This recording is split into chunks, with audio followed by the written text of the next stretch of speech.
Welcome to another episode of the Popcorn Dialogues podcast with your host, Nam. And Rosh. And today we're going to be talking about Supernatural because they are celebrating their 20th anniversary. Yeah! Woo!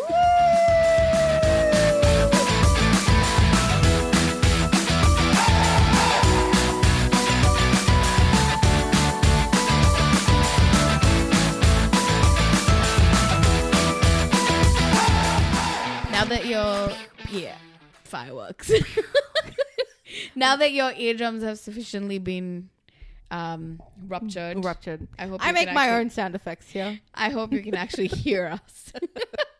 But yeah, this is a special episode because this is a show that's very special to our hearts. Yes. Especially yours, Rosh. Yes, it is. Even if I complain about it sometimes. Well, that's part and parcel of loving it. That's part of the reason to love it. You have to complain about it. Yeah, too. exactly. Like, you know, it's like, what's the thing? It's like a family member. You love them, but you hate them. Family don't end with blood. There you go. That's the episode, folks. So we are talking about Supernatural. We are talking about its longevity of 20 years so far. Yep. We're talking about, I don't know, everything to do with the beginning years, the middle years, which weren't so good, and the later years, which also weren't so good.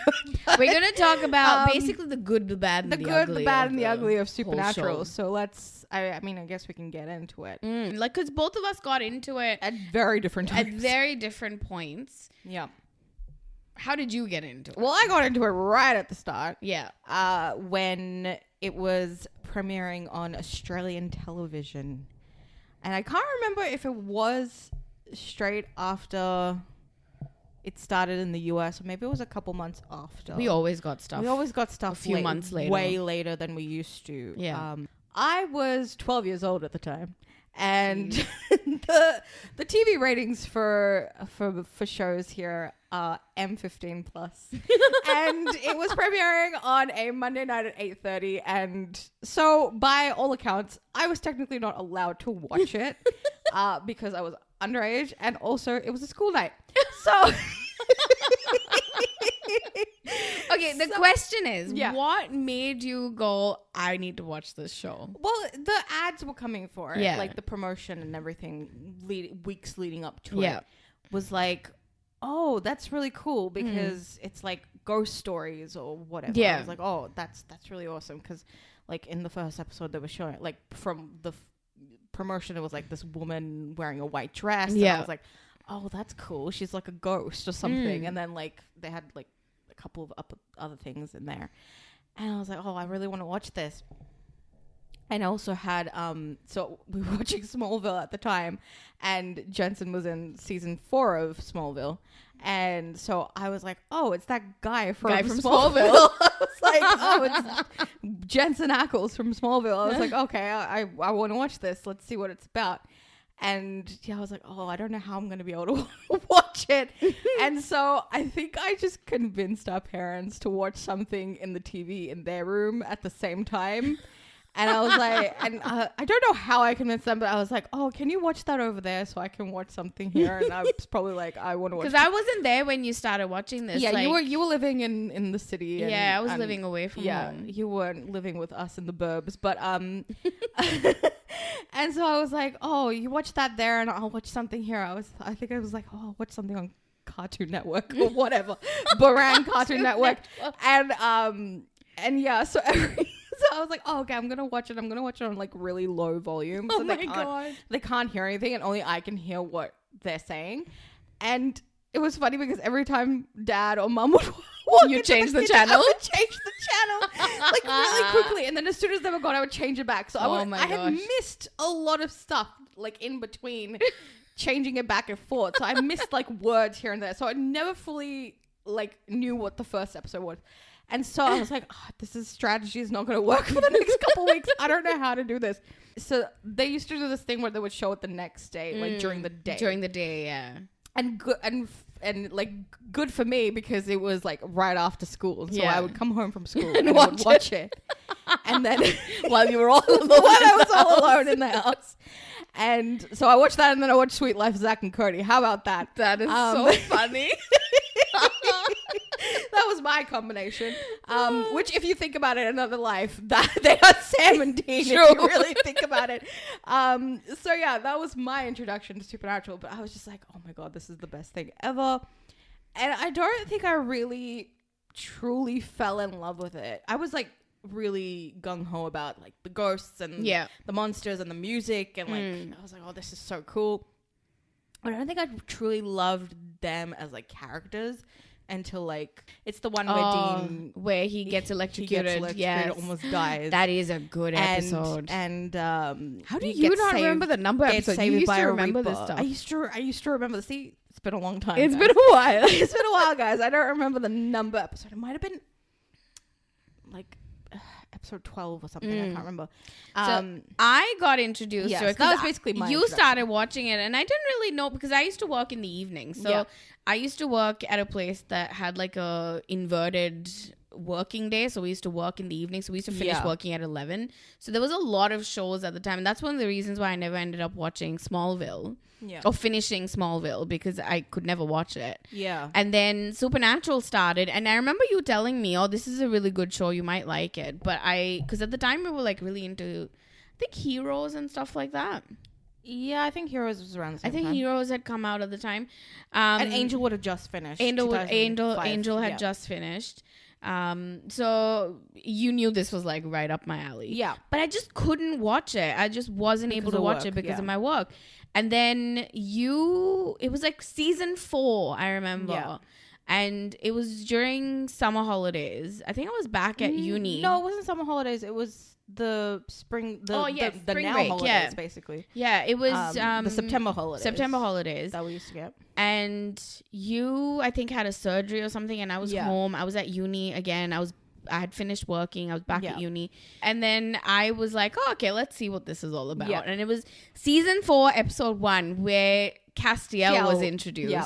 And I literally said to you, I was like, if this doesn't make you want to watch the show, then there's nothing else I can do. Because by then I was like, it's been 4 seasons. Like, I'm never going to be able to catch up with this thing. And you were like, no, you need to watch it. And then I watched it, and I was like, I need to watch this like right now. And I remember you had like season 1, 2, and 3 on DVD. On DVD. So we sat that whole holidays. We ended up watching Supernatural season 1, 2, and 3. I caught up in that 2-week time. Yeah, but it was funny because you were also watching season 4 simultaneously. Yes. So like you watched like episode 2, 3, 4, 5, 6, I think. At the same time, and you're like, wait, what happened? And I was it was such a... You haven't gotten to this point yet, so it's like this, and you're like, oh, okay. So it was kind of You were my guide through Supernatural, essentially. I was. And you still continue to be a bit of a guide for me through the Supernatural world, like the fandom and... You know, like, I love the show, but I don't love... Like, I mean, I love it. But you are, like, on a whole other level. Well, the thing is, I guess we kind of got... I don't want to really skip ahead to fandom yet, but just to lightly touch on it for now, I think the fandom aspect really only came much later in life because... Yeah. While it had fans up until that point... It didn't really become like the Supernatural family as we know and love it today until like season 10. Yeah, I would say that. Like it didn't really become. I mean, I guess we started calling ourselves like the SPN fandom before that, and like becoming friends with people and all this stuff. But like the SPN family, that was different. Not for like till I feel like season 10. Yeah, probably around Jared's always keep fighting campaign and all this stuff. So like, can we talk about the pilot episode? Yes, let's talk about the pilot. Right? The pilot episode is just outstanding. Oh my god, it's just outstanding. Like I have never watched an episode that grabs you straight away. Like straight away.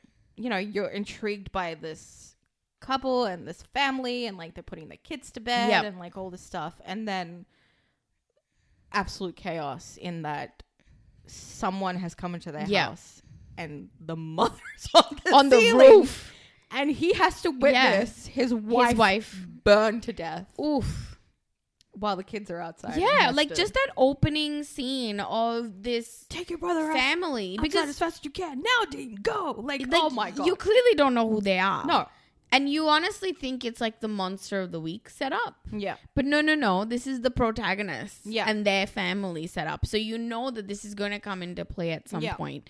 And it doesn't come into play until much later in the season, which I think is brilliant. Yeah. Because a lot of shows, what they'll do is they'll resolve all the stuff that starts the family off on their big epic journey.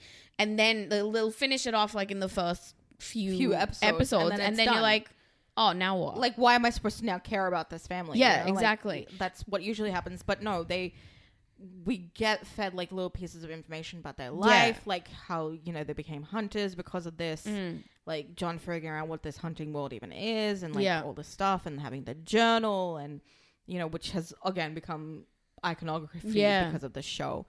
And and then, you know, getting little pieces of information like the episode Home, where they go back home to their house where it all happened. Is that season 1 as well? Season 1, yeah. Season 1. So, you know, and John has been looking for the demon without the guy, his sons, because he doesn't want them to get hurt.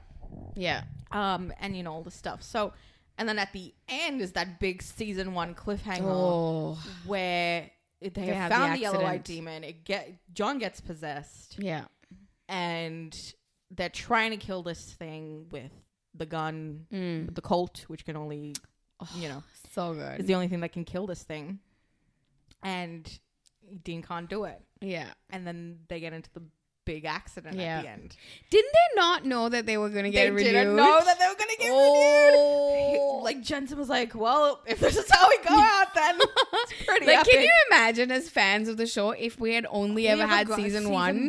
Like, we would have always wondered what the hell would have been the most them. unsatisfying end to a season. Oh my God. It would have been that show. It would have been one of those shows that gets talked about, like, the lost legacy of this show and what it could have been. Like, you know, like, it was just, I loved the end of season 1, so and it's good. Just, obviously I had the safety net of knowing that there were like more seasons to come, but it's just so interesting the way season 1 ends. It's just so good. So I think one of the things that like it's like we're talking about a 20th anniversary. Yeah. It's a show that has continued to rise in popular. I feel like it's more popular now than it ever was when it was actually running.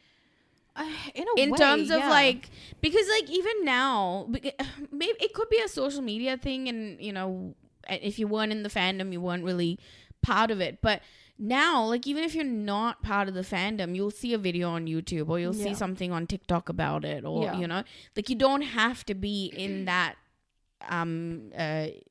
that sphere to be exposed to supernatural stuff. So that's what I kind of mean. Yeah. But it's still finding audience. Oh, members, yeah, definitely. You know? And like Deadline even came out recently about, you know, around the whole 20th anniversary thing, that it's like in the top 20 shows currently, like, streaming. I think it was like number 15 like or something. Number 15. It's like beating out stuff like The White Lotus and Friends and stuff. That's so amazing. As like, and it was like how many billions of like 11 point something billion hours watched.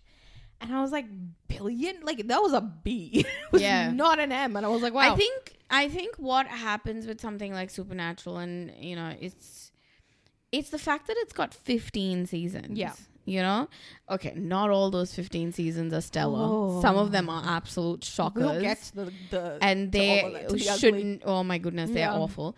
Including season 15. Because when you're talking about the legacy of a show, you have to talk about the bad part. Yeah, absolutely. Yeah. But yeah, the fact that it has 15 seasons with like 22 episodes roughly each season, that's a lot. And that's why things like Supernatural, Grey's Anatomy, all of these are like these really binge-worthy shows. People are just like knuckling down and just sitting and watching them. The thing that I loved, as you know, when I was in, like, when you were like, oh, you know, this show, and I remember watching it and going, I know that guy. Looking at Jensen Ackles, I was like, that's Eric Brady from The Young and the Restless. No, please. Oh, sorry.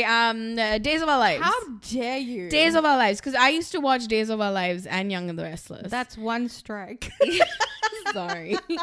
And Eric Brady was on at the time. Like sands through the hourglass. So are the days of our lives. Dude. Oh gosh. I mean. So Jensen Ackles was on that. But by then he had been in Dark Angel already, and he had been in Smallville. I had never seen him in Smallville, but I had seen a bit of him in Dark Angel. Quick fun fact about Dark Angel. Do you want to know who auditioned for it? And I recently found this out. No, who? Pedro Pascal. Shut up. Are you serious? Yes. As what? I have no idea, and this is one of the questions I would love to, because he's never specified. So I would just love to know who it was. That would I be doubt an it's interesting Alec, one. who was Jensen's character. I have a feeling it might have been Michael Weatherly's character. Oh, maybe. Yeah. But interesting. I was like, that's really cool. That would have been an interesting one. It was not around a good time for him, but yeah, it was. Okay, it's interesting to find out.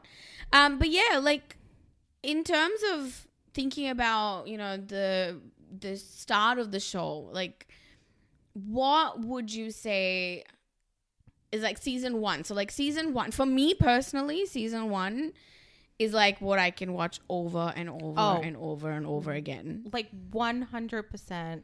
Season 1 to 5 is probably the ones that have the most scratches on the DVDs. Oh, so good. Like especially season 5. Like, yes. Season probably 1 and 5. Let's be honest. Yeah.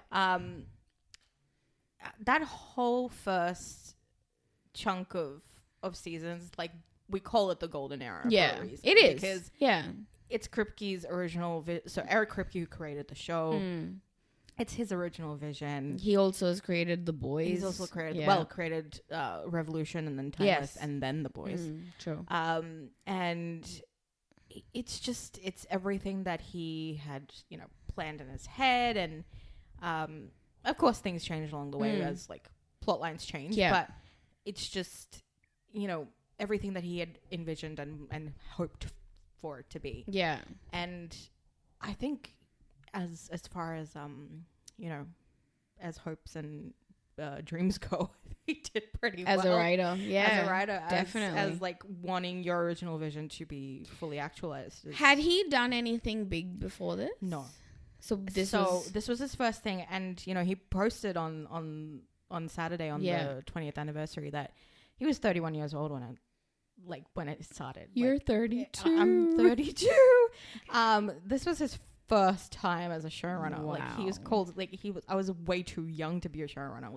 But then I had people like Bob Singer behind me, and Kim Manners, and Phil Segrisha, and like all these people who eventually joined on, and they really helped me get through all of that. So, I mean, and that's another reason why he and Jared and Jensen are so close, because they're all so close in age. Yeah. And this was like them starting this thing together. They all started at the same time. Yeah. It makes sense for them to have that bond together. And I think that's something that I absolutely love about that show. And again, we'll talk about that in Legacy a bit.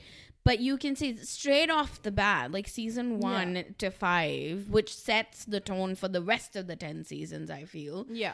And especially like the first couple of seasons. At least, it's the chemistry between the lead actors, which is Jared and Jensen. Yeah. It is so good. Like, I wouldn't say that Jared was the best actor. No. Especially the first few seasons. And as my friend Lydia likes to say, shout out to my friend Lydia, she likes to say seasons 1 to 8 is good acting with some bad moments. Yes. And then after season 8 is bad acting with some good moments. Yeah, I guess. And I was like, yeah, okay, I kind of agree. But like initially I feel like he was not a good actor. Yeah.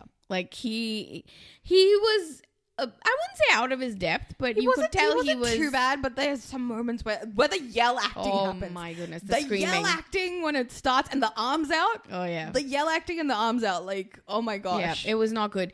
But like the chemistry worked so well between the boys. I just think there's that one bit in Plaything, like at the end of Playthings, where they're like near that river. And his yell acting comes out, and like there's a still of him standing with his arms out, and I know exactly what he's saying. I was like, "Well, did he tell you the demon's plans for me? Am I supposed to go dark side or something?" Your favorite, It's so funny. It's so funny, and I don't know why, but like, I think it's just because the still is hilarious. It's just him standing with his arms out. But anyway, continue. No, but I was just saying, like, just the fact that the two boys had such good chemistry. But it's not just the two of them. I feel like even like the actors around them. Yeah. Just even the smallest of parts. Like, it was just the story. And also, don't forget, the writing was great. The actual, like, the feel of the show. Like, whenever I watch season 1, I love... It's completely different to what it's it so ends up completely being. different. Yeah. Like, you watch season 1 and you watch season 15 and it's not the same world. Completely different shows. It is not the same world. Yeah. And, like, just, I love... It was filmed on film. On film. Up until season... I want to say season 6 or 7. Oh, wow. Yeah. Oh, that's cool. Yeah. And like it's got that grainy quality to it. Yeah. It's got that really old, it has this nostalgic feel for that 2005 era. Yeah. I just watched that and I just, this is like one of my comfort shows, like season 1. Oh my God. Season 1 is such a comfort. Like you can just chuck it on and you just because they were so naive as characters, like Sam and Dean. Yeah. Their biggest problem is literally we can't find Dad. We can't find Dad. Where's Dad? Dad's got lost. Yeah.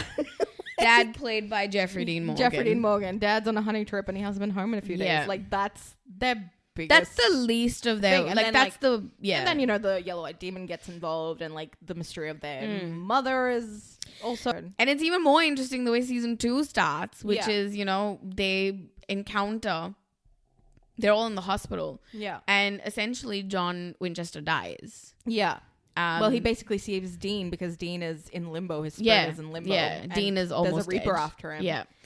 But the thing that I loved about like season 1, season 2, 3, 4, 5, and why I say it sets up the rest of the show is because it kind of sets certain things in not just in motion, but like certain types of characters, certain what's it called? As you said, iconography, like the journal and the car. Of course, you can't forget the car. Can't forget about baby. Yeah, but even like, things like the Reaper, like the lore of the Reaper and how the Reaper operates.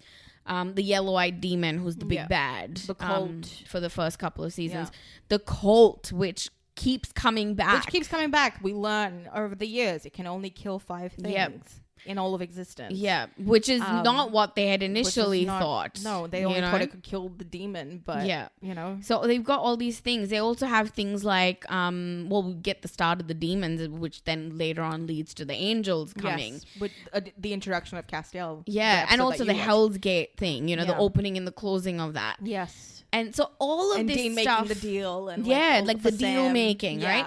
All of this stuff sets into motion. And you see threads of it throughout the show, and it's just done so beautifully that is just part of the show now. Yeah.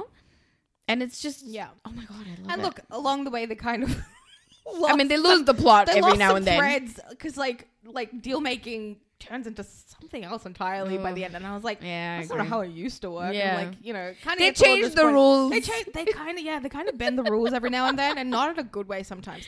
But for that set of time, 1 to 5, 1 to 5, it is so solid. And honestly, a lot of people left off at that point. Yeah, there's a lot of people who did not watch after season 5. In retrospect, I don't blame them. I don't blame them. Yeah. I don't blame them. Yeah. I think season 1 to 5 is just so perfect because you had going in. He had that vision of these 5 seasons. Yeah. Of like, this is what the arc is going to be. Yeah. This is where we're going to start. This is where we're going to end. Yeah. And he accomplished that. He showed that. So if you never watch after season 5, I don't think you're missing out on anything, really. No, not really. I mean, the most you could say, because season 5 ends with, Dean living a normal life. Sam goes to hell after he's been possessed by Lucifer and all this. Yeah. And the ending is him basically being out of hell, but he is regular Sam, but he's standing outside the window just watching Dean, looking very vacant. So like, what's wrong with Sam? And see, that's the thing. If they had not included that, I could have been like, okay, fine, done. Yeah. But because they include that, you're like, you have to watch season 6. And then I was like, oh, guess we're going on this ride. Guess we're going on the rest of this ride. We have to keep going. We have to keep going. Okay, so after season 5 ends, we get a new sort of era of supernatural. Yeah. And we get season 6 where we get Soulless Sam. Yeah. Right? Okay, before this, let's talk about the characters. Yeah. Right? We talk about Sam, we talk about Dean. Yeah. You're a Dean girl. I'm a Dean girl. I'm a Sam girl. Ugh. Okay. No, I'm joking. I love Sam girls, okay? One of my very good friends is a Sam girl. So I'm a Sam girl. And now this is so stupid. But like it's not that I find Sam hot. Yeah. I just love him. Yeah, there's like, a lot to love about Sam. He's just so sweet. Yeah. And like as an older sister, and I don't look at him like as a brother, but like as an older sibling. Yeah. I just look at him, I'm like, oh, Sam. Yeah. Whereas I look at Jensen Ackles and I'm just like, hello. Hello, sir. Dean Winchester. So you're a Dean girl. There's a lot to love about Dean too. Yeah. Dean girl since the start. As soon as he said, why Dean? Like, what was it about him that was like, this is it? I don't know, because in that first episode, as I watch it back in my older years, I'm just very problematic. I'm like, Dean. He's a bit of a creep. A bit of a creep in that first episode. With Jess, as soon as he says, easy tagger. It's the accent. It's just, I don't know, because you can't even really see his face at that point. Because like they've had that fight in the shadows. Which was a great fight, by the way, which they did by themselves because they didn't have stunt doubles at the time. That's true. So yeah, I was just like, you can't see what he looks like in that moment. You can just hear what he's saying, and then like grabs him and lifts him up. But like, I don't know. It just really was like, who is this? Like hello. Of course I knew who it was because of Smallville, but I was just like, who is this character? And even though I like watch it back now, and I'm like, look, he's a little bit creepy with Jess. But he's a bit creepy. He's got so many good moments just within the pilot that he just, with every line of his, he just kept pulling me in and like being like so intriguing. And I'm like, who is this guy? Like when the guy is like, what is real on you? The police guy, and he goes, my boots. Like, and then he just like throws him down in the car. Like, there's just like so many Dean moments, just even within the first episode, with the whole, driver picks the music, shotgun shot, cake hole, like all this stuff. Like, it's just really special. And he, over the years, that is a tortured man, but there's just some really great things about Dean that I don't know, kind of gets lost in the end, but true. I just think, like, of course Dean is great. Like, I don't think even if you're not a Dean girl, you have to like be like, Dean is very cool. Is amazing. He's very cool. But like for me, Sam, I absolutely love that he's one of those people that just wants his own life. Yeah. He's kind of sick and tired of like following orders and constantly like moving from pillar to pillar. He wants stability, essentially. Yeah. He wants a career. He wants something outside of this, but he just can never get to it. Yeah. And I guess that kind of changes over the years. Yeah. Like he actually is the one that grows and matures. Yeah. But I don't know, Sam finds his footing, really. He does, yeah. With the whole, he's an interesting character because I feel letters and everything. I feel Sam is one of those guys, and you see it really well in like season 1, and there's a number of different episodes. Like there's the episode, the shapeshifter episode, where he's got friends outside of the hunting, like his college friends, and we even see the one. What's the episode with the painting, which is like one of my favorite episodes? Provenance. Yeah. Where we meet Sarah. Yeah. And, Sam fits in pretty well to like different environments. He can adapt very well. Dean sticks out like a sore thumb. Especially in that episode where he picks up the champagne and smells it. And I was like, it doesn't have a smell, Dean. Like, what are you doing? It's not perfume. The funniest is like he takes the hors d'oeuvre first, and he's like, he goes to the waiter, I'll have some champagne, please. He's never had champagne in his life. It's so funny that it's so hilarious. Like, he sticks out like a sore thumb, whereas Sam can sort of like fudge his way into a situation or out of a situation and like that. You know, he can sort of like bullshit his way through it. Yeah. And I just find the contrast between the two so good. Like, and I just like the Sam is, you know, like the wannabe sophisticated one. Like he likes, especially at the start. At the start, especially. I mean, midway and towards the end, they're all the same. But that's kind of what really got me. I was like, this guy really just wants his own life. Yeah. I felt bad for him, but like after season 5. Oh, sorry. So like the first 1 to 5, we get that really good establishment of what this world is. Yeah. We get to see that this is not just about monsters of the week. It's actually cosmic. Yeah. And we get the whole angels and demons. Demons cosmic pretty quickly. Yeah. Demons get introduced pretty much in season 1. Like episode 4. But we don't get to the angels until season 4. So it took a while to get there. There's a lot of like... kind of deal with the whole faith aspect in season 2. Yeah. With Houses of the Holy. With, you know, the priest dying and... Yes. You know, everybody thinks it's an angel, but it's the priest who is the ghost. And doing the murders. Yeah. And we deal with... and that just ends so beautifully on like them discussing faith and not knowing what is what. And, you know, Bob Dylan's... Knocking on Heaven's Door is playing in the back. That's one of my favorite episodes. Yeah, it's a good episode. It's so good. So we kind of got a bit of a dealing with that pretty early, but then like going full into the angels with season 4. So it took a while to get to it, but I'm glad because it kind of gave us like, you know, it had a lot of the monster of the week sort of things, but it also had that personal story arc, which is with that yellow-eyed demon. We had Sam with the whole psychic Sam stuff. Oh, the psychic kid story is so good. I feel like we could have done... Yeah, I feel like you could have... And they killed off all those characters way too soon. Like, I am so sad about Andy. I love Andy. Like, Gabe Tigerman is Andy so good. coming back later on would have been so good. Like, somehow... It would have been great. I just would have loved that because I just loved Andy. He was so good. It was excellent. Yeah. Also, like, what was that other one? Ava, yeah. Oh my gosh. So I don't feel as bad for Ava because, you know, she becomes bad and she's been in that place the longest. True. And she's the one who's killing off everybody. Yeah, true. So she kind of had to die because, you know. But I feel like that storyline... They could have stretched out a little bit more into season 3. Could have been stretched out, yeah. A bit more. But having said that, the impact of having that end of season 2 where Sam dies, oh man.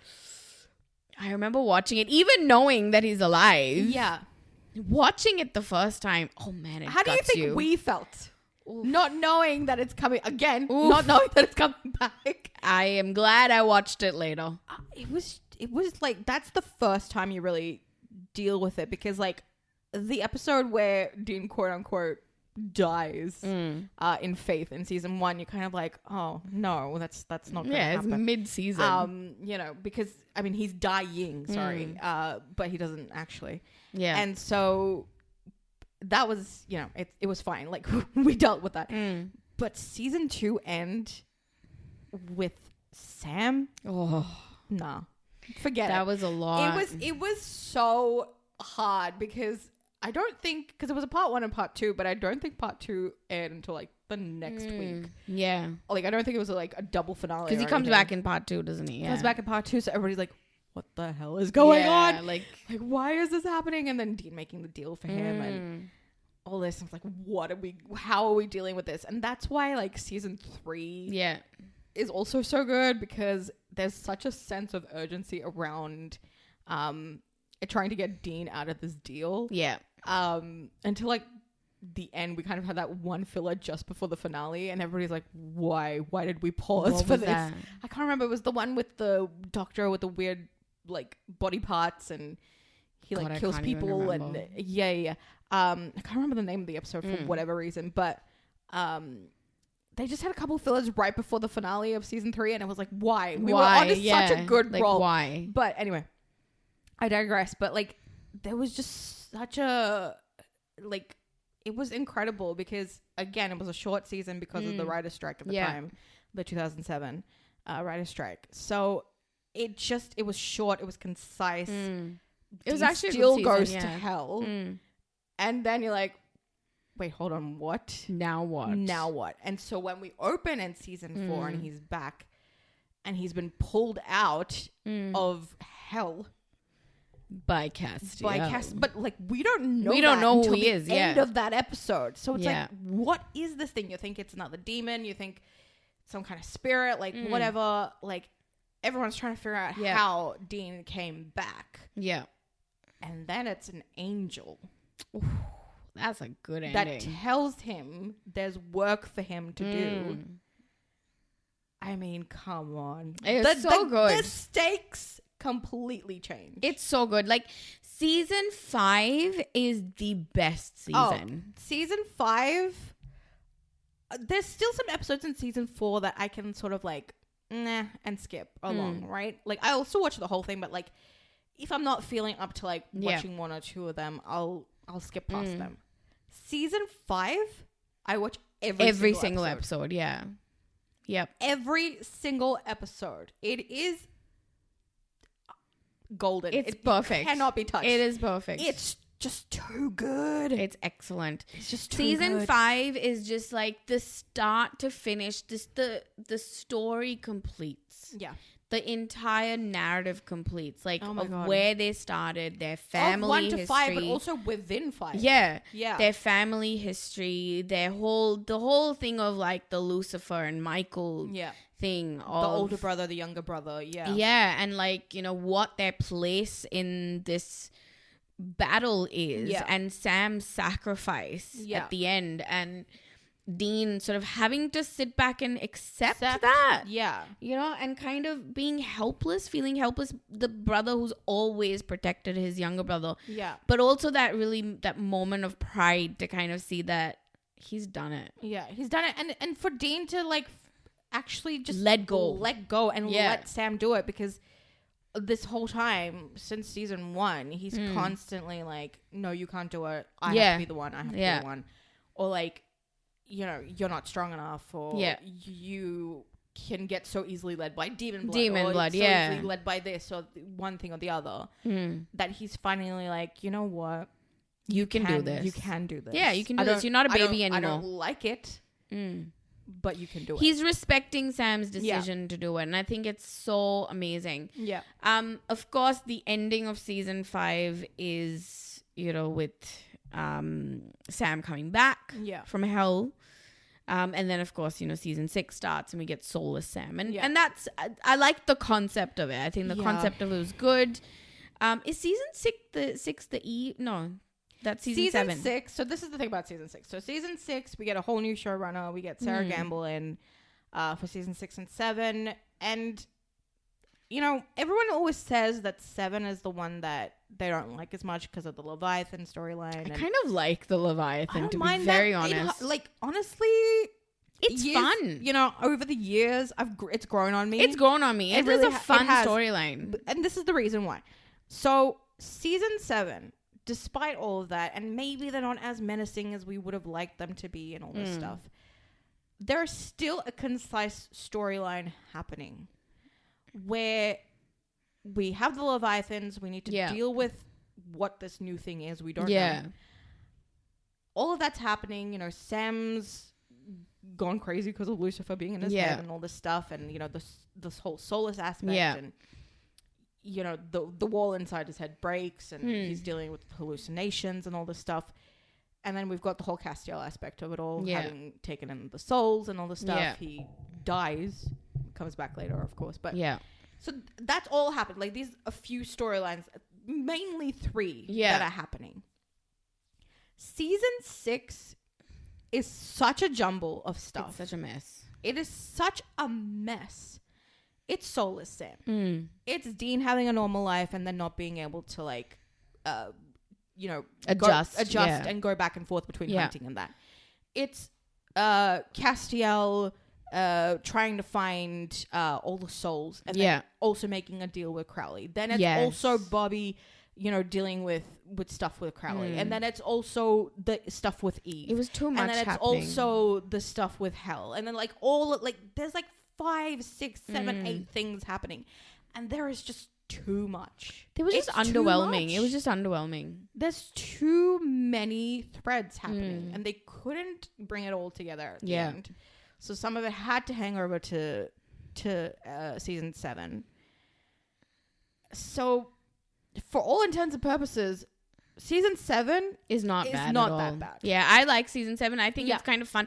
When I first watched it, I was like, as we were watching it the first time as it was airing, I was like, where are we going with all of this?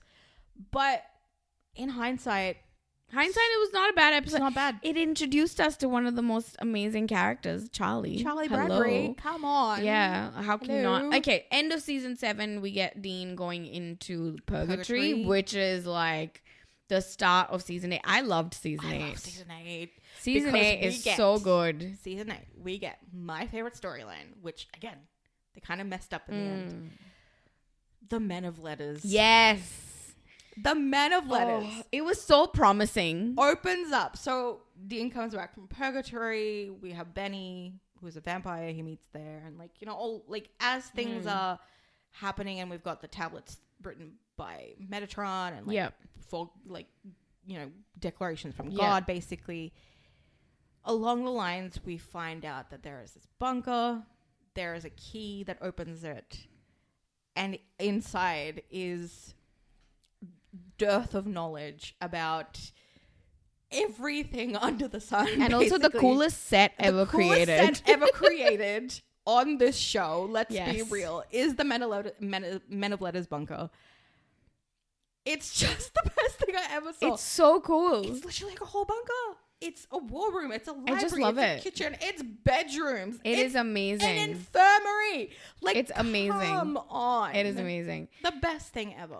Season 8 was really fun. I really enjoyed season 8. The setup for that was just perfect. Perfect. I think the Men of Letters was such a perfect, and it was at a good time as well, because it's like it kind of made sense naturally for this to happen.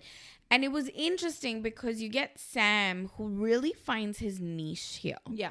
And he realizes that Dean is more the hunter. Yeah. I mean, Sam is also a hunter. Yes. But Sam is also very much a man of letters. And we see this from the start. See it from the start. He is the researcher. He is the one that is... According to the lore. Which became, so get this. He is the one that does all the research. He's the one that's the nerd that goes into all this stuff. And Dean sort of trusts him with that process. Yeah. But it's in his DNA. Hold on. But we also have to say that Dean is also... Oh, of course. Quite scholarly sometimes. No, he is. Dude likes to read, and I don't get the people who think that he doesn't read. Yeah. Because he said it himself several times that he reads. Okay? Yeah. So, just wanted to put that in. But yeah, so it was nice to see the Men of Letters being introduced. Yes, they ruined it by making them the villains. I know. And I'm like, why would you 12. Make this episode? And I know, season 12, later on. So maybe in a way it's kind of interesting because, of it being like a different chapter that's fine. The British Men of Letters have a certain way that the stiff upper lip, they deal with things differently. Okay, yeah. Okay, fine. But why did we not have other people who are descendants of the American chapter? Yeah. We get Eileen, but that's about it. That's it. Right. Come in and reform the Men of Letters. Exactly. They could have done... The Men of Letters storyline was such a brilliant storyline. It was perfect for this show. It fit there. So good. It just, they did not know how to handle it properly. No. I think they ruined it, sadly. But then we have season 9. So season 8 ends with, oh my gosh, visually the best ending. Yeah, I mean, basically we learned that there's trials that need to be done. Sam has to do them. The gates to close. Yeah. The gates of hell to close. And Sam has to do them. And Sam is the one who takes it upon him. Like, again, Dean wants to be the one to do it, but... Why does Sam decide to do them instead of Dean? Because he basically just charges for the Hellhound. Oh, okay. Yeah. That's really it. Yeah. Because, you know... And he's done one, so he has to do the others. He's done one, so you have to do the rest of them. And Dean's kind of like, no, I'm going to be the one to do it. He's like, no, I've already done one. Like... I need to, you know, because he's like, we'll find another Hellhound and I will kill it. Yeah. And like, you know, because this is after he's done the whole I'm a grunt speech, which is upsetting because that's kind of where they lean towards by the end. And we know that the character development that Dean goes through, even after that, is so significant. Yeah. That the ending... They reduced his ending does not completely. Make any sense. But I think that end of season 8 is not just visually beautiful. We also get the scene between Crowley and Sam, which till this day. Oh man, that is Jared some good acting. And Mark Sheppard, who we get introduced to in season 5 as Crowley the demon. Till this day, I think those two. Anytime they talk about sacrifice, there's just like. There's not you could hear a pin drop when they talk about this because it's just the whole scene of them in the church took like 3 days to film. Pretty much even more than that, maybe like 5-6 days. Yeah. Like, a whole week. The crew was in complete silence, just letting them do what needed to be done. Yeah. Jensen's doing off-camera dialogue for hours. Like, it was just a very special moment for both of them, for all of them, really. And I just love hearing the stories about it. And like I've heard the story several times, but I could hear it again several times because I love hearing the way they talk about it. The season 8 finale is very, very, very special. Yeah. With the visuals of the angels falling. The angels falling out of the sky. Falling out of the sky, their wings like burning off. On fire. They were like comets. Stunning, amazing visuals. Like you can't even describe it. It's just like for a TV show to have that level of special effects. Absolutely amazing. And like getting to experience that in real time. I remember sitting there and going, "Oh my god, what is happening?" It was literally like. You don't know what's going to happen next. You really don't know. Because I think at this point, Mum had started watching it with us. Remember? And she was also like, what? The gates of hell don't close. Like, Sam doesn't take on the trial, like the rest of the trials. He doesn't finish them. Well, it's the last trial. He doesn't finish it. So the gates don't close, but heaven gets locked. And all the angels get expelled from heaven. Out. Yeah. So it's a complete opposite. Castiel gets thrown down. He becomes human. Yeah. It's like everything they have planned. Like season 9 kind of just like is what happens now. Like this is a whole new realm. Yeah. You've got angels on earth who are not angels anymore. Yeah. Like their wings are taken away. They have no powers. Yeah. They're just normal human beings. Yeah. And then you get that war between the angels and demons on earth and all of that sort of stuff. So season 8 is also a showrunner shift, which was Jeremy Carver. Yeah. Season 8 or 9? Yeah, season 8. Yeah. So again, Sarah Gamble was 6 and 7. 8 to 11 was Jeremy Carver. And so again, that era was also a very specific time of dealing with, you know, the angels falling at the end of season 8, and then continuing all of that throughout 9 and 10, and then, you know, Dean becoming a demon. Oh my goodness, yes. Which again. Forgotten storyline, only lasted and also should have done more of it. Yeah, only lasted 3 episodes. But you know, the Mark of Cain, and then becoming a demon, and then we get the darkness in season 11. Yes. So that whole 8 to 11 is honestly when the show kind of reinvented itself again.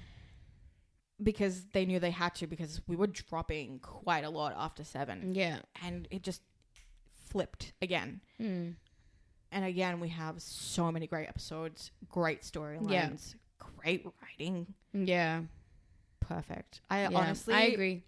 I was very depressed during season 9 because like the boys are in a fallout and you know, Dean is going through his crap and but season 11, yeah, season 11 was great. Again, at a season where I can watch every single episode. It's so good. And then, of course, at the end of season 11, we get Mary back. Mary is sent back. The mother is sent back. Oh, my God. Can I just tell a quick story about that? Because our Facebook group that I was a part of, we all became friends and everything because of the conventions that were happening at the time. And so we'd organized a screening for the season 11 finale. And... there's a video. Well, it's a blacked out video because it's so dark in the room you can't see anything. But it's all of us reacting to that end, and it's literally like, and we're all just screaming, like, screaming our heads off because we're like, wait, what? Yeah, because game changed again. This show was just reinventing itself constantly. Yeah. Constantly changing the game. And then I think that's why, I mean, we're like rehashing season by season, but like to describe it all together is like, it was the little show that could for pretty much its entirety. Yeah.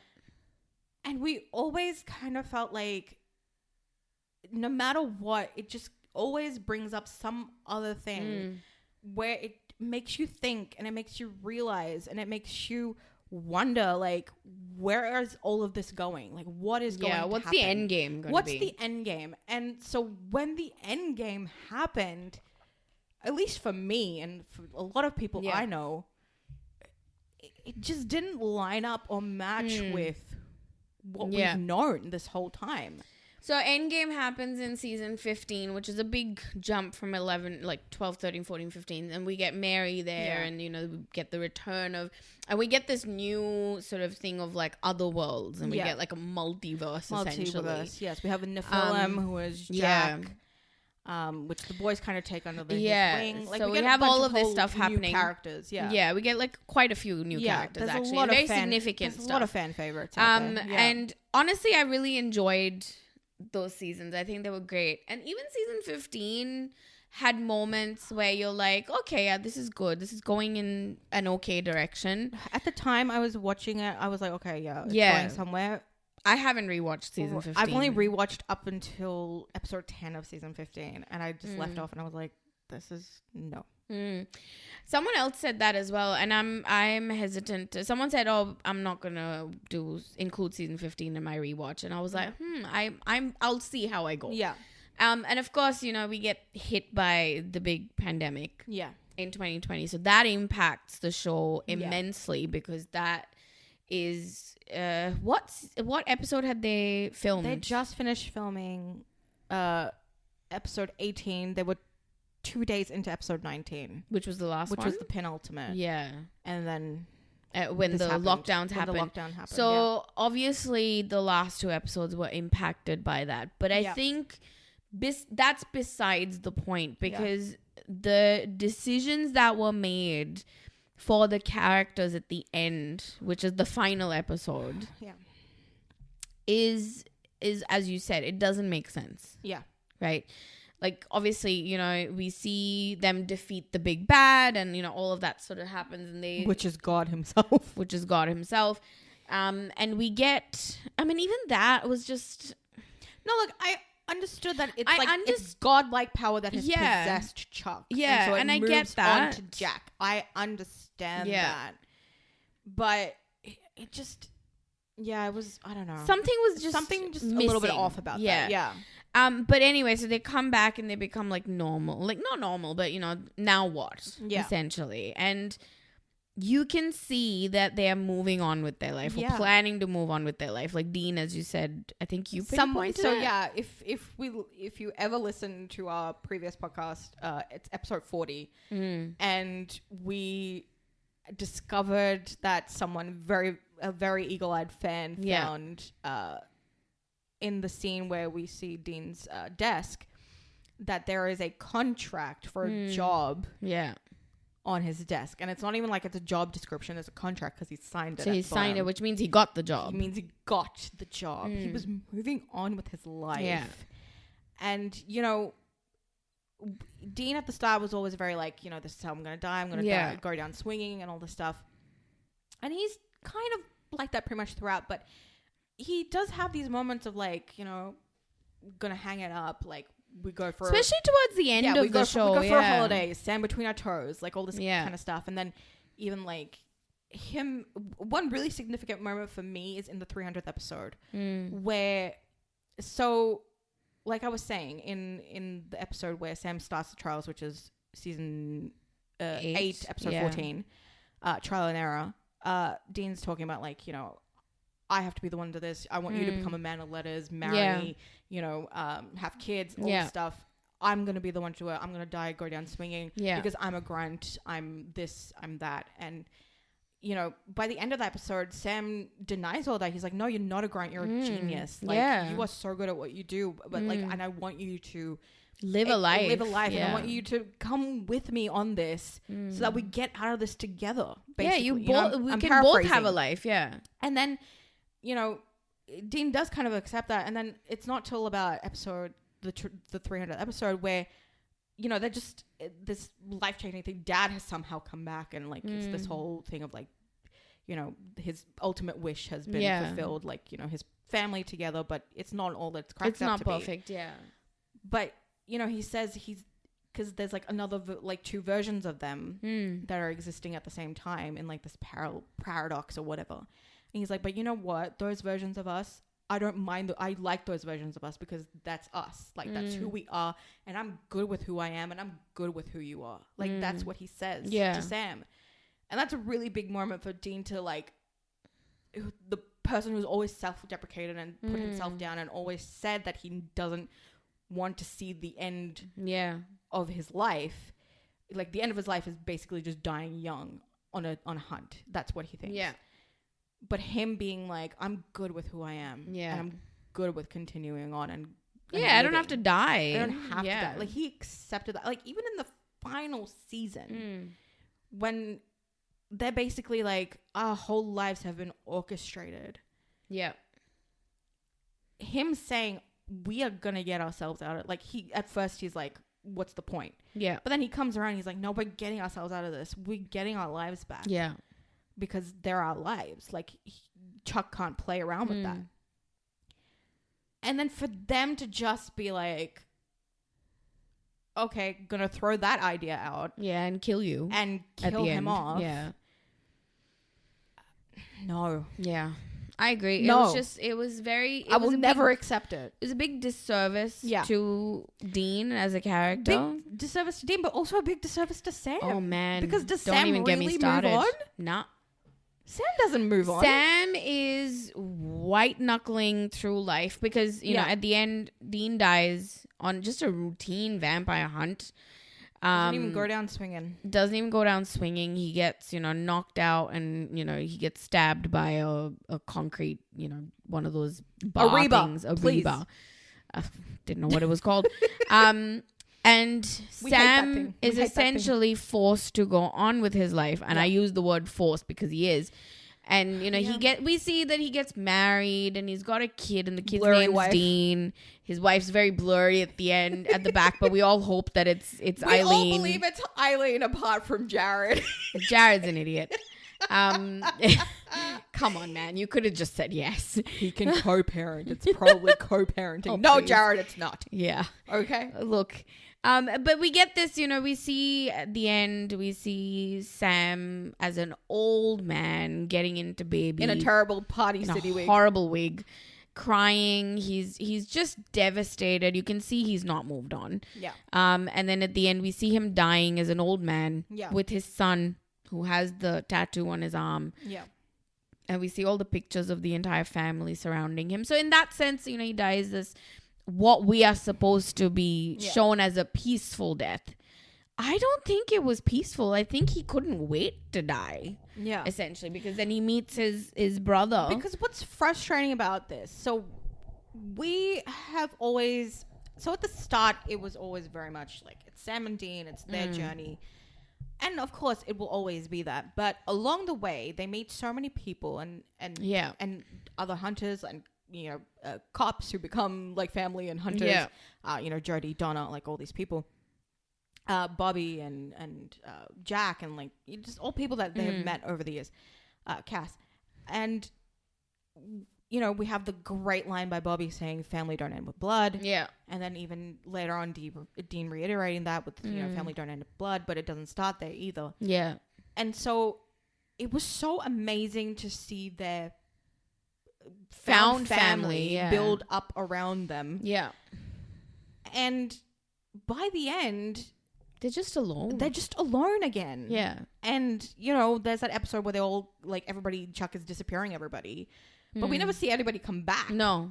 Because... So we don't know if they came back. Like, we know they came back because they're like, oh, Jodie and Donna are okay. Sure. Like, that's just... Yeah, but show us. A throwaway line. Like, even if you would have people, like, just, like, phone it in, like, with voices or something. Like, it would have been fine. But that's like, not the point that I'm making. I'm making in terms of...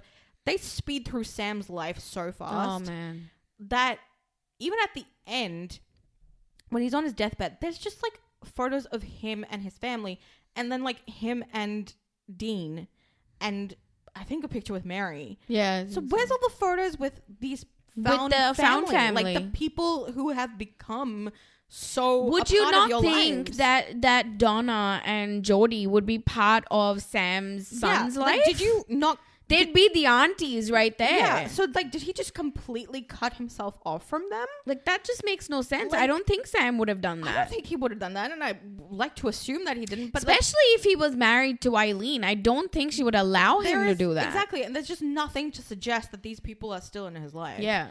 And, okay, again, yeah, it was COVID, but no one being at Dean's funeral. Oh, that was, yeah. Like, not even a suggestion. No.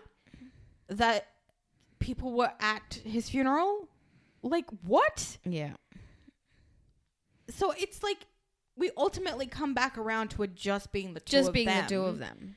And everything that you have told us. Yeah, it means nothing. In the middle just didn't mean anything. Because that whole message of the show is that it is a family business, but that family can take many shapes. Yeah.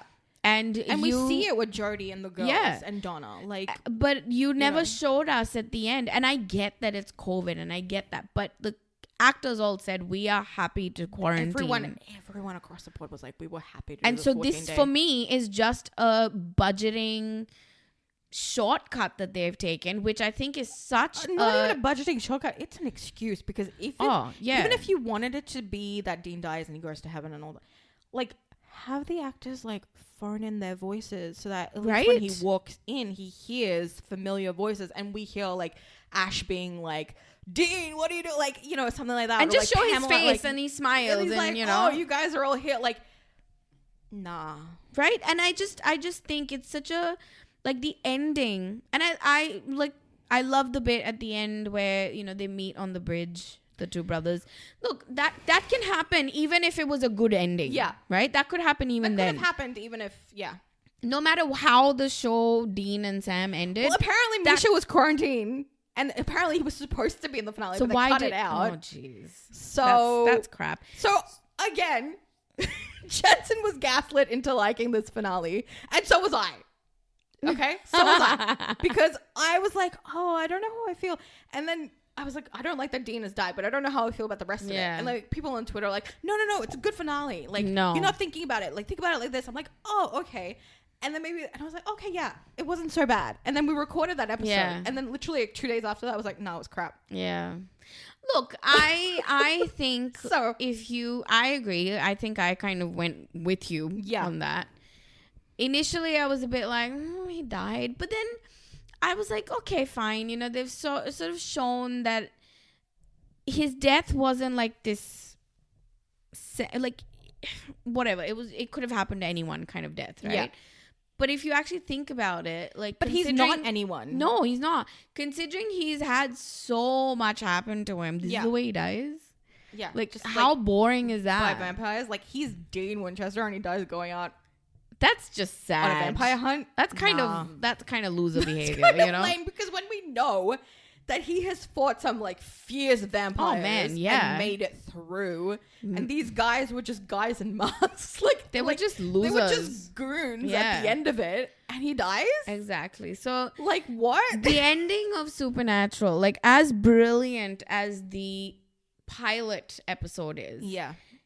That's That finale, not so much. Finale is the exact opposite of it. Yeah. And sadly, that is the end of Supernatural. Yeah.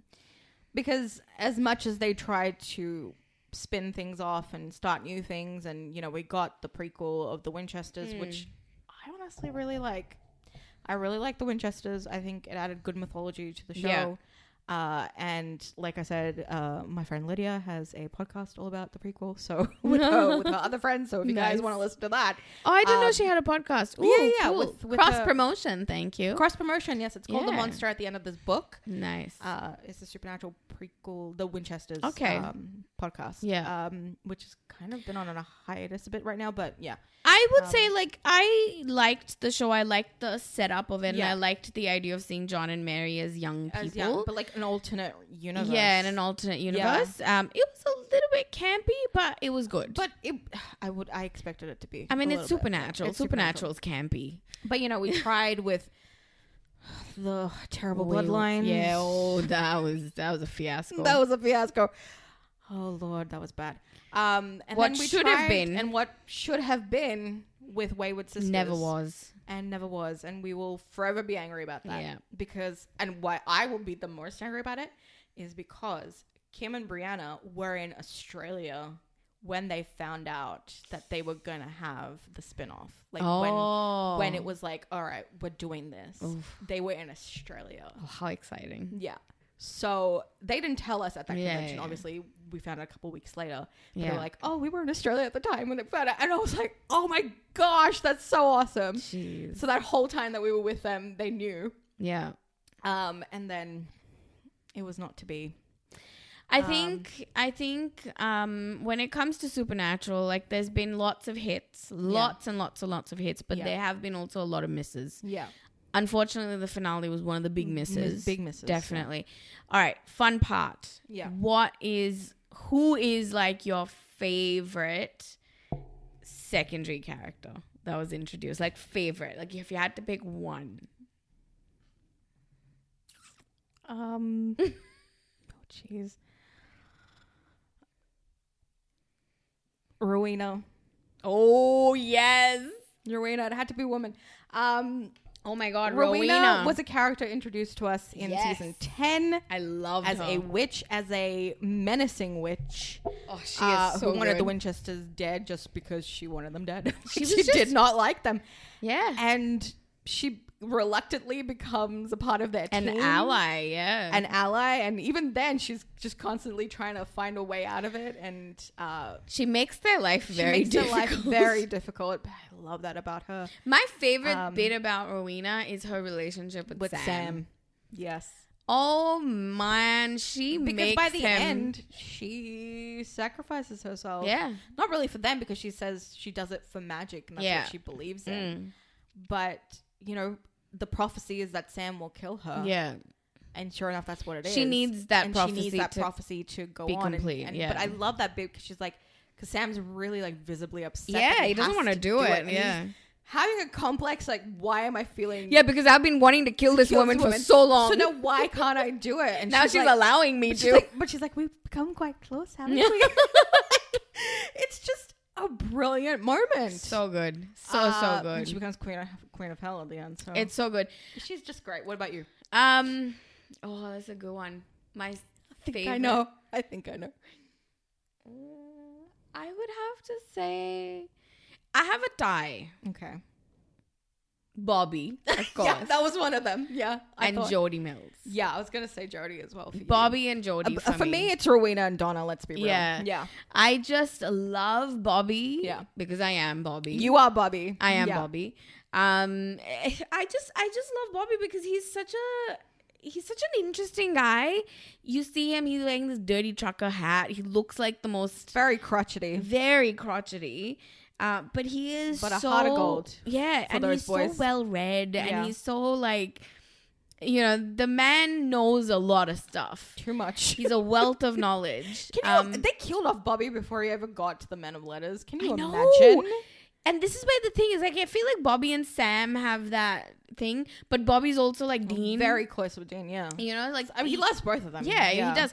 And this is why I love Bobby, because Bobby doesn't have his own kids. Yeah. But for him, Sam and Dean are his kids. His children, yeah. Yeah, he treats them like his children. I love him. Yeah.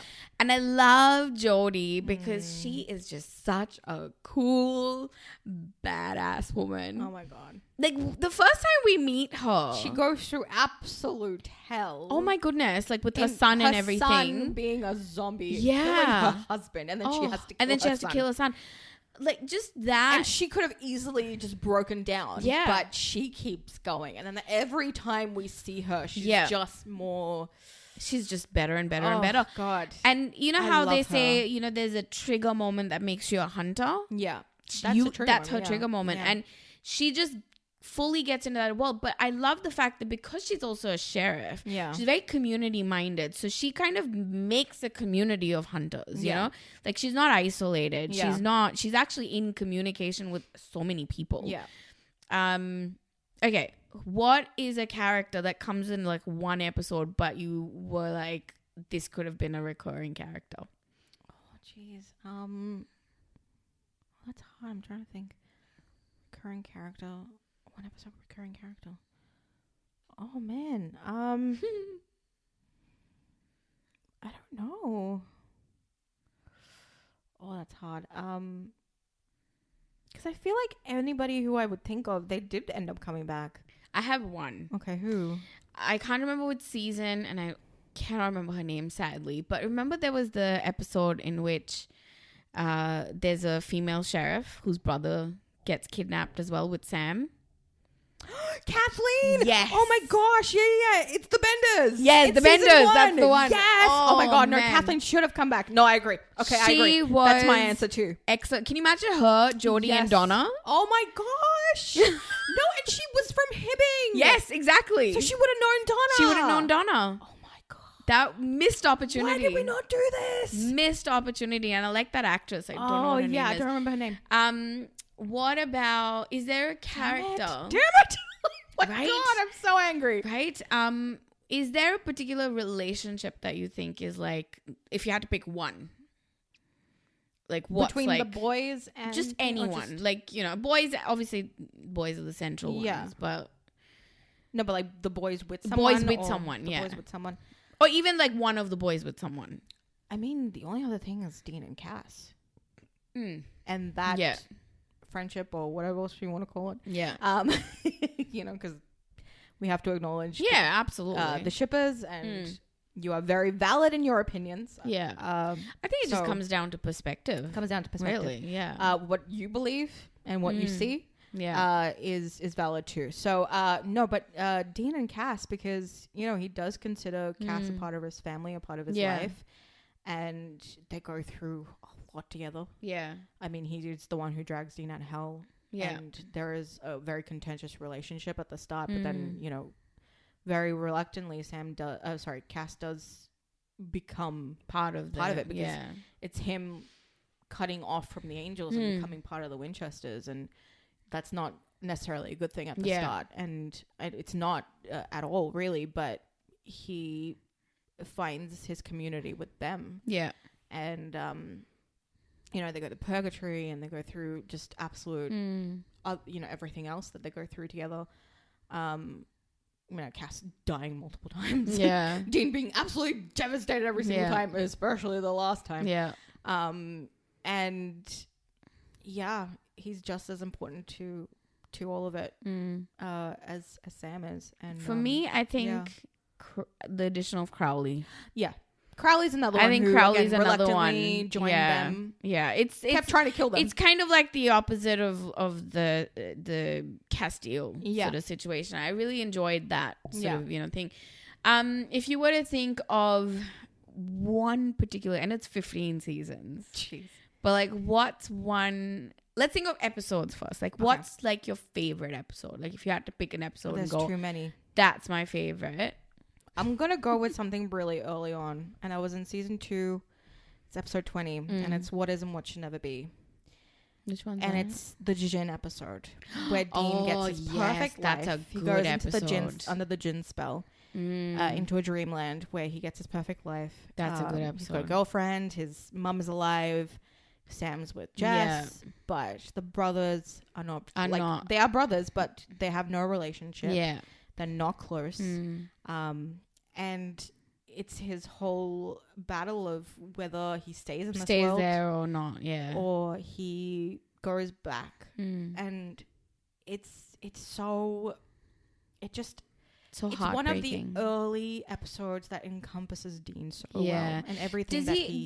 Does he remember after he comes out of the gin spell? He remembers everything because he tells Sam about it. Yeah, true. But at the end, he's like, I know I had to come back, but man, I wanted to stay. And he says it. My favorite episode is not as profound as that. I don't think you might know what it is. I think I do. Dead in the Water, which is episode 2. No, episode 3 of season 1. Season 1, episode 3. Interesting that we picked early episodes. Yeah, that's the episode that got me. Yeah.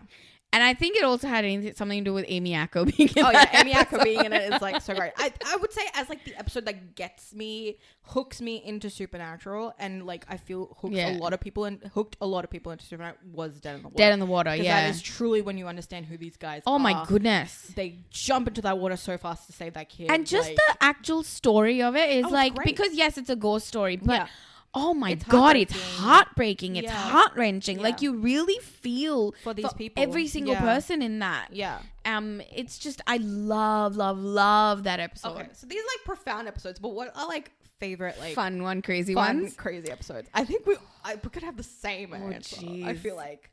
I think one of the most insane episodes that I love is French Mistake. Yeah. I think everybody's gonna say that. It's insane. It's the most crazy freaking episode. It's Sam and Dean. It's Jared and Jensen playing Sam and Dean, playing Sam and Dean. Like, come it's on. It's nuts. It's crazy. It is so crazy. It's them going into an alternate world where they are the stars of this TV show called Supernatural. Like, come on. Like, how did whose idea was the funniest is the memes that came out of it, because there was one meme where it's like, I would absolutely die of laughter if someone watched the first episode they ever watched was The French Mistake, and they had no idea what was going on. Just be like, what is this show? That's my favorite meme. It's just so funny. It was like, I'm something called you're something called Jensen Ackles, and I'm something called a Jared Padelecki. I'm sorry, but the funniest what, you're Polish now? The funniest is the art in Jared's house. The Andy Walls. The Andy Walls. And him on the horse. The cowboy. Which he has. Jared kept the cowboy one. It's so funny. I hope they kept the Andy Warhols, to be honest. But I would put that in my office. I would put that in my office. But no, he has the cowboy one. Which I don't know that he ever put it up. He's like, it's in my garage. But like, he needs to put that up. It's too good. Especially after being Walker, Texas right? Ranger. Like, yeah, come on. exactly. Again, we manifested it by that photo. He was Walker, Texas Ranger. But no, it's just like, you married fake Ruby. This is fake me. This must be fake mine. Like, what's another really crazy episode that you love? You have to say this one. Like, this is like the merging of your two favorite things. Supernatural. It's so good. Not crazy. I think it's not. I mean, it is kind of insane. They go into a cartoon. Not compared to like changing channels. It's not. Oh yeah, crazy. Changing channels is insane. That was what I was about to say. Actually, like changing channels is a good one. Insane, but again, ends on such a like amazing moment, devastating moment. Yeah, not devastating, but like of the trickster, the demigod they thought they've known this whole time, being the Archangel Gabriel. Hello. Yeah. Played wonderfully by Richard Spade Jr. Yeah. A fan favorite of mine in real life too. A wonderful man. And if you ever go to a convention, you should stop by and say hi to him. Yeah, that's an amazing episode. It's so funny. Episode. Okay, what is Supernatural? Like my two favorite things coming together. Yeah. Come on. Okay, what is your? I know again, 15 seasons, so there's a lot to think about. But what is one scene that just ripped your heart out? Oh Jesus! And you can't say the last episode with Dean dying, because it makes me angry now. Yeah. It doesn't make me as sad as it did at the time. But it's also like kick-ass at the same time, like the scene. What the scene that is heartbreaking? But yeah. How is it kick-ass and heartbreaking at the same time? What would it be? I don't even know. I mean, it doesn't have to be kick-ass, but kick-ass, like, you know like what I mean. heartbreaking. Yeah. One scene that really, I remember just absolutely losing it, and I could not control myself, was in season 11 where Dean needs to go into Mary's mind because she's she's under the Men of Letters control. Oh my goodness, yeah. And he has to basically try and pull her out. Oh, that's a masterclass in Jensen Ackles acting. Jacting, as we call it. Jacting. The Jackals is jacting. That is a good one. It's just too good. It is a good one. Him and Jensen was originally supposed to be like really angry and that, like yelling and everything. But he's not. He was like, no, I think the other way is the way to go, of him just being like disappointed in his mom making this decision, but also being angry about the past of like the decision she made to make the deal to save John's life way back in the 70s has led to this whole thing. If she had not made that decision, they wouldn't have been born. They wouldn't have been born, but okay, in the grand scheme of things, that's okay, because then her children wouldn't have gone through this absolute suffering, cursed life that they've had. And him just being like, I hate you, but I love you, and I can't help it. Like, that is a good scene. And Samantha Smith, who plays Mary, does not say a single word in that scene, but she is also just absolutely heartbreaking. Oh, it's so good. It's so good. I remember just like having like as soon as the scene was done, I had to pause it because I was just like a mess. I was a mess. I was like, I can't. I remember. Oh, it was so good. What about you? I think I know what it is. Again, I don't know. I feel like I know all of your answers. I don't know. So one scene, the scene that really like rips my heart out, like, but also I'm just like, oh my gosh, like I can't see how this could have ended up being anything else, and I absolutely love it, is the scene of Joe and Joe's death. That's not what I thought you were going to say. Really? What did you think? I thought you were going to say Sam dying in that vampire pit. True. But in the alternate universe. This scene with Joe and... that's heartbreaking. Joe and... Oh my gosh, what was her mom's name? Ellen. Yeah. That bit... Yeah, that's a very early memory. It does break your heart. I like that really rips your heart. I remember crying in that scene. Yeah. Joel gets injured from the hellhound, and she basically dies before. And Ellen Ellen basically comforting her, and she's like, I'm not leaving you. I am not leaving you. And they rig up all the explosives. Yeah, and that's when she dies. Oh my goodness. She dies basically before the big explosion. That's a good death. Oh, so good. That's a good death. That's a good death. They went out. You know? They went out fighting. Blazing. Yeah, guns blazing. I love that. Oh my God. That was so good. Yeah. I love that. But yes, the scene with Sam in the alternate universe. The reason I didn't count that is because it was such a weird like moment for me. It was really weird for me too, to be honest. Because Sam gets attacked by these weird looking vampires in an alternate universe, and he basically dies. And I remember at the time being like, whoa, what the hell? But I wasn't we've become so used to these guys dying. Like, but I was like, okay, it's gonna be fine, but what the hell, man? He literally gets. And then I just burst out crying. And then I look over and she just goes and starts just like bawling my eyes out. Bawling. And I was like, are you okay? I don't know what happened to me. And you were just like, I don't know why I'm crying. It was just such an emotional, because like you're not used to seeing them so helpless, even when they get injured or they get shot or they get whatever, you know? Yeah. At that point, because that was what, season 13? I think. Yeah. We're pretty far into the journey. Yeah. Right? Yeah. And I'm like, we're not used to seeing them go down. Yeah. That easily. And then he gets his throat ripped out and the blood is literally spurting out. Yeah. And you're like, oh my God, they're in an alternate universe. He's not surviving this. Yeah. And I literally was like, what is going to happen? Through it all, and then like Cass pushing him back. And then he's not getting up. You can't save him, and like all this and stuff. He's not getting up, and they leave him there. Yeah, they leave him there. That's the worst. They leave him there. What? And I was like, wait, what? But like, I didn't cry. Like, I was in shock. But you were just... I was just like, this is not happening. You were just like, what's happening? Oh my gosh. Okay. Episode that you would gladly skip? Oh my God. What's that one with the living in the walls? Family Remains. Oh, yeah. Yeah, I could easily not watch that one. So bad. Yeah. It's just, no. I don't like that one. Okay, Monster of the Week. Let's go Monster of the Week. Yeah. What's a good Monster of the Week episode? Again, I think we're going to go early seasons. Bloody Mary. Oh, that's a good one. Yeah. Yeah. There's got some good moments in again, that. Yeah. Eric posted one of the original documents on the 20th anniversary. Yeah. As his post, and it was like, I think it was what they call it a treatment. And it was like the first few episodes that he wanted to do. Was that season 1? Season 1. Yeah. And there's a description of all of them in there. And the only one that has stuck completely in its entirety of the description was Bloody Mary. So everything else, there's one really cool one. I was like, oh man, I kind of wish they did that.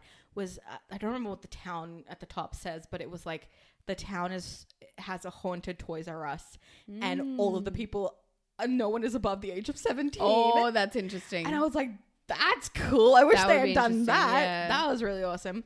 And there is kind of one that sort of has like a Benders feel. So it was probably what eventually became the Benders. But originally that's not what it was. But yeah, and then there was like a few others in there, which I can't remember. Yeah.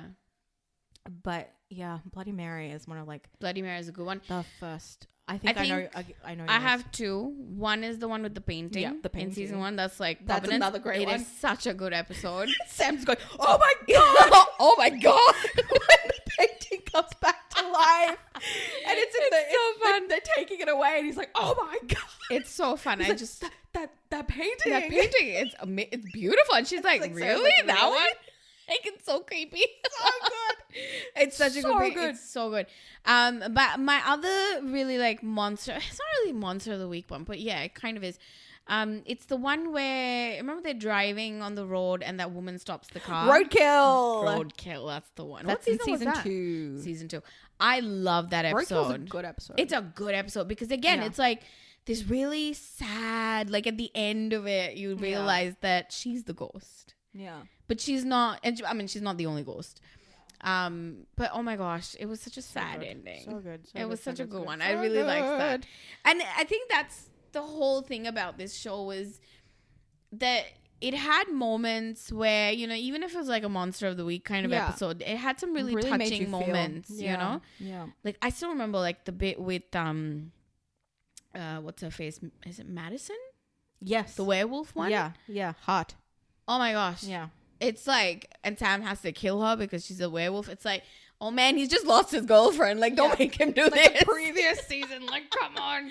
Oh, jeez. Let's not go there. But no, I mean, there's been so many great episodes, and you know, you could talk about like the really technical episodes. Like, Baby is another one of my favorites. Oh, it's excellent. The whole episode being from the perspective of the car. Yeah. I remember they were talking about it a few months prior at Comic-Con and being like, oh yeah, we're doing an episode from the perspective of the car. And I was like, what? Like, and then you find out. And so Robbie Thompson is one of the great writers of the show. He joined them in season 7 and left in season 11. And he went on to do the Winchesters prequel spinoff. And he wrote that episode. And as soon as they said that it was going to be Robbie Thompson, I was like, oh, this is going to be something special. But nothing could have prepared me for how it was so good. It was like just like the revolutionary aspect of like filming it and like putting all of the cameras around the car and basically giving the boys walkie-talkies, sending them out on a drive and being like, okay, so you're gonna turn this camera on, you're gonna turn that camera on, this is what you're gonna do. And it's so hard for someone like I think it was Thomas Wright who directed that episode. And he's directed a lot of episodes of Supernatural, but he's pretty much a veteran. He's directed like a whole bunch of seasons of television. And for someone like him, who is a seasoned director, to be like, give trust to these guys, and these guys know these characters so well. But it is something new and something it's never been done before. And Jensen has directed up until that point. But again, like, cameras on the outside of the car, like, what is this? Like, and to make sure that you're in frame, you know, like, making sure that it's a lot of trust, but it all just came together so perfectly. Oh, I just love that. I think this is what, it comes down to. One of the best aspects about Supernatural as a show is that it was not afraid to take the risks and to do things that were different and to do things that were a bit nuts. Yeah. Like, if you think about it, some of the really out there and crazy episodes are the funnest ones, right? And not a lot of shows like this did that. Like, I remember in Angel, there's one episode in which Angel turns into a puppet. Yes. Which is so much fun. It's so great. Right? It's such a crazy episode, but it's so much fun, right? But Buffy and Angel didn't really do stuff like that very Buffy often. had the musical episode, which was like they did one episode. Deal. Like, that was not. But that's the thing, they did one episode like that, right? I mean, even they Angel did a couple of other different sorts of episodes. Yeah, like they had a bit of comedy here and there. Everyone remembers the musical episode, right? Yeah. And Angel did the puppet one. I can't remember what else. I don't think Angel ever did like a big fun one like that. No, I don't think so. But Supernatural, pretty much every season has some episode. You would have one season that was a little bit out there. Yeah.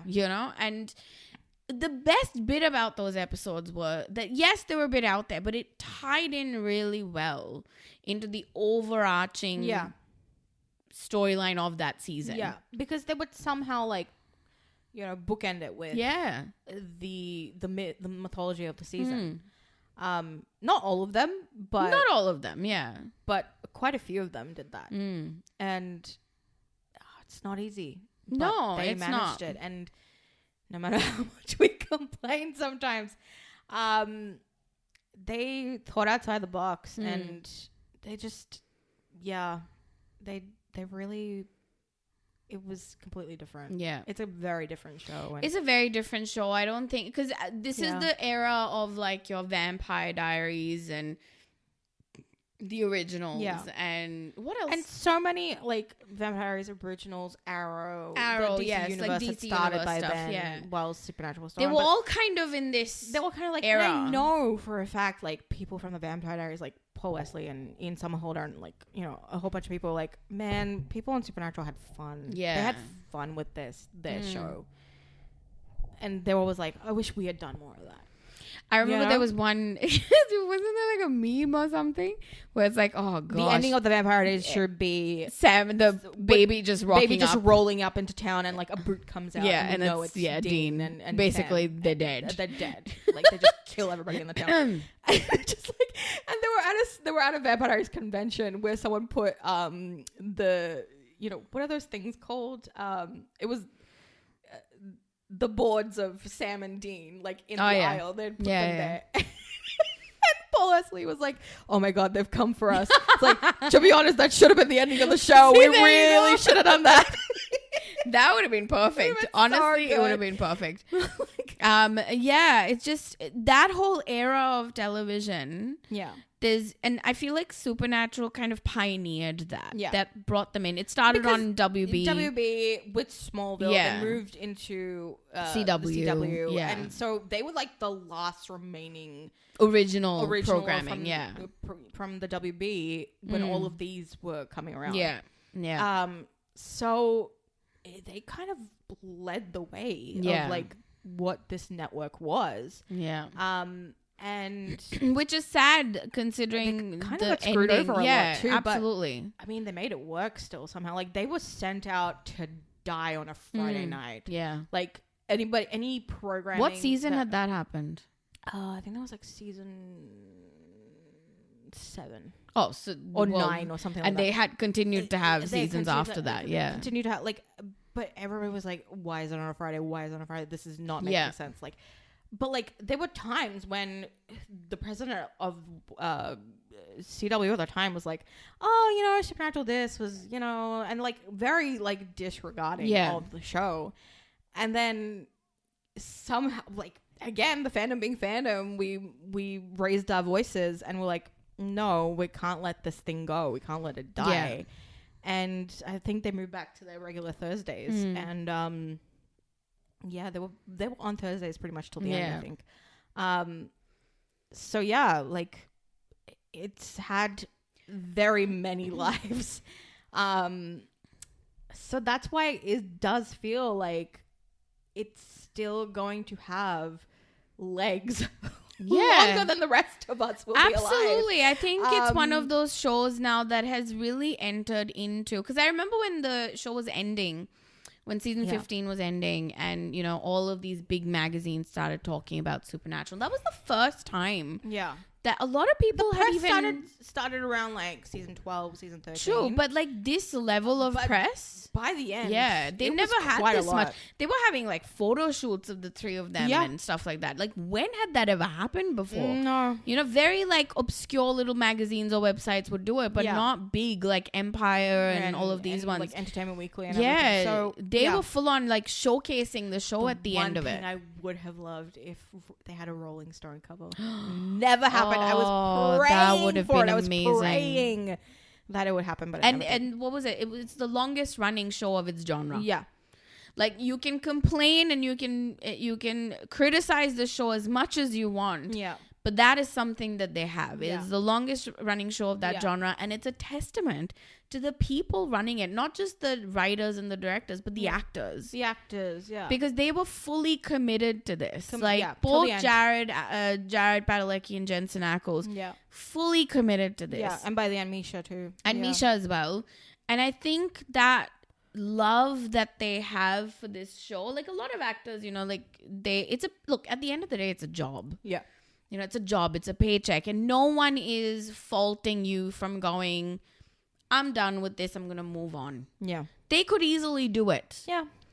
But even now, they're involved in conventions, they're involved in each other's lives. And we have thought time and time again, every year is like, this is the last year. This is the last one, yeah. We're done. They're done. Like, but then they keep coming back. Oh, we're still 5 They years might skip one, but then they'll come back. We're 5 years after COVID, and they're still here. So, exactly. And so I feel, and you know, you can be cynical and be like, oh, you know, they're doing it because it's good money and blah, blah, blah. And which is fair enough. That's fine. Again, it's a job. It's a job. They're allowed to have it. But at the same time, they've made enough bank that they don't have to do conventions. Yeah. If they never want to. They could turn around tomorrow and be like, we're not doing conventions anymore. Yeah. And they would be justified in that decision. Absolutely. But it's just, again, as we said, it's a part of the fact that they love what they do. They love what they did in terms of the show, but they love what they're doing now. They love interacting with fans. New fans that come along, again, because, you know, it's got this second leg with streaming. Yeah. And has for the last few years. But, you know, as we said, every year, gains and gains. And they just love meeting new people and talking to them and you know, seeing the bonds that have been created. And bonds between them, like they have all become so And close. I think that makes a lot of difference as well to the fans, because, you know, you have some toxic elements to the fandom, of course. Yes. And, you know, people are like, oh, I don't like this person in there. Whatever. Yeah. Who cares? I've lived through it more than you have. You have, yes. I've dealt with the advent of TikTok, that's kind of re-emerged over the years, right? Over the last few years. I know, because it migrates to Twitter quite often. Yeah. So, you know, I'm not involved in the fandom. I mean, I know what happens because of you, obviously. Yeah. But personally, I'm not involved in the fandom. And as much as I love the actors, you do you, boo. Like, you know, that's your thing. It's like, but what I do like, and I think one of the things that has contributed to the longevity of people loving this show this much is the fact that they are genuinely friends. Yeah. They are genuinely, they feel like family. Yeah. Who have never shared even a scene together. Yeah. Are like best friends. Yeah. Matt and Rich have never been in a scene together. Exactly. So this Matt Cohen and Richard Spade Jr. Have never been in a scene together in Supernatural. And they are like, can't break them. You know, they're so great. Yeah. You know, Rob Benedict and also Richard Spade, like, they're so close. Never been in a scene together, which you think is weird because...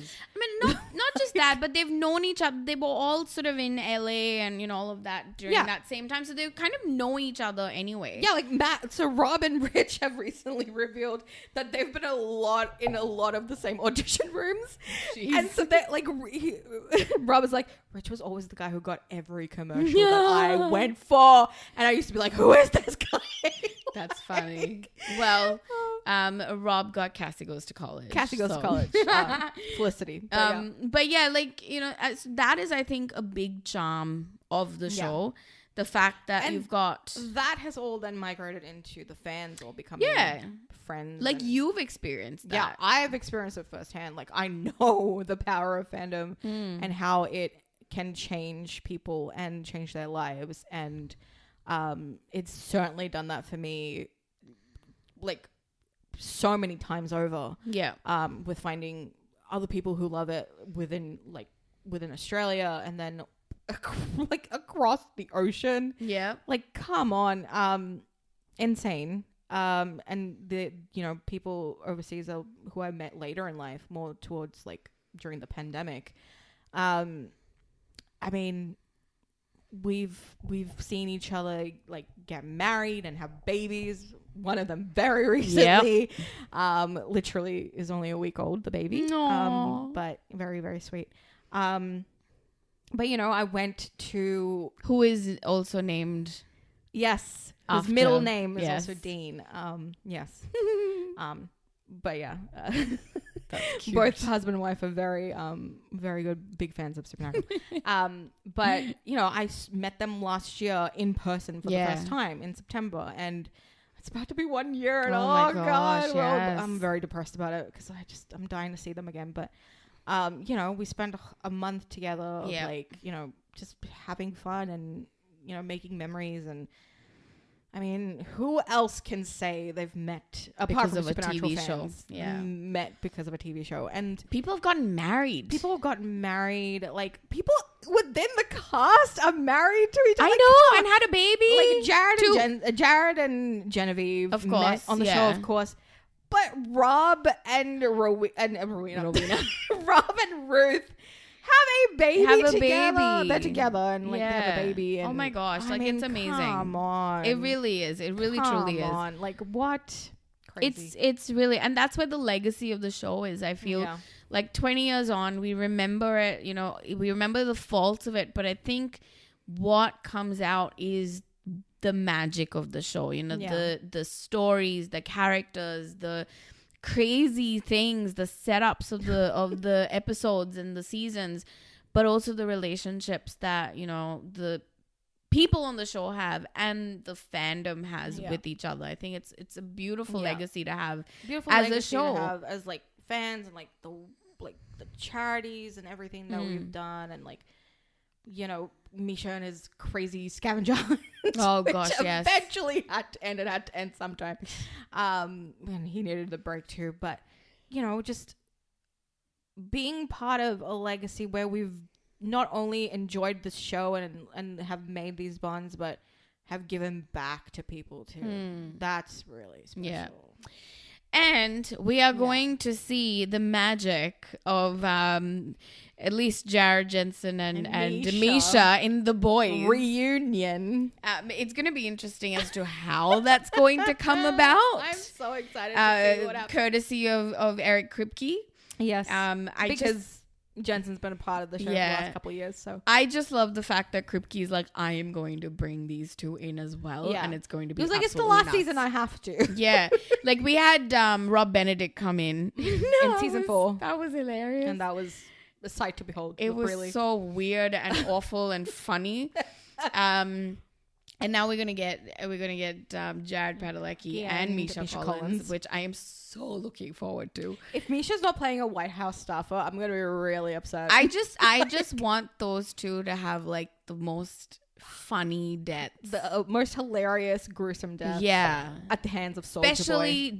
Especially Jared's character. Yeah, because I would love that. He's supposedly supposed to be a fan of Soulja Boy. It's gonna be so let's interesting. See. Yeah, Soulja Boy played by Jensen Ackles. Yeah, so so that's the 20th anniversary of Supernatural.